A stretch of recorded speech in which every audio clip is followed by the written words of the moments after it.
Hi, welcome to the GenAI Mastery course. The goal of this course is to take you from a beginner GenAI user to an expert GenAI user in 7 sessions. My name is Lucky from Gen-Corp, and I will be your trainer in this course. Let's dive in.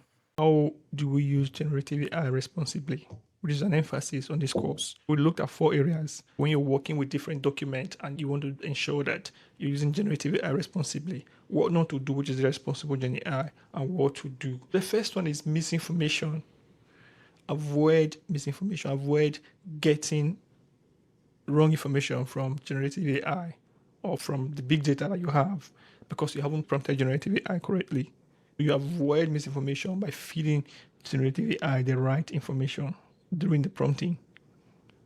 That way, you don't even have to edit or change things as much as possible. The second part is trying to safeguard privacy or sensitive information. This is a big area. You have to be conscious of what you feed into generative AI. Sometimes you can't because you're working with files in this session. That means you need prompts.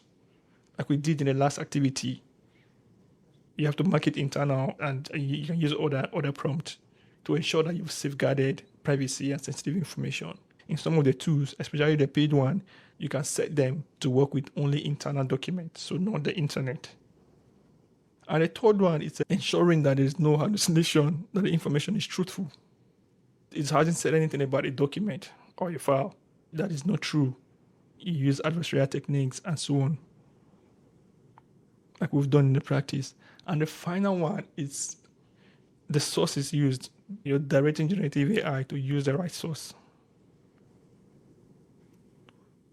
For example, like I said, keyword reliance.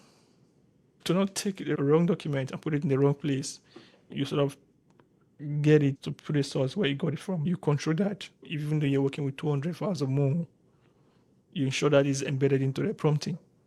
It picks files from the right place and categorizes them in the right place. And you take it from there. But thank you very much for staying to the end of this session.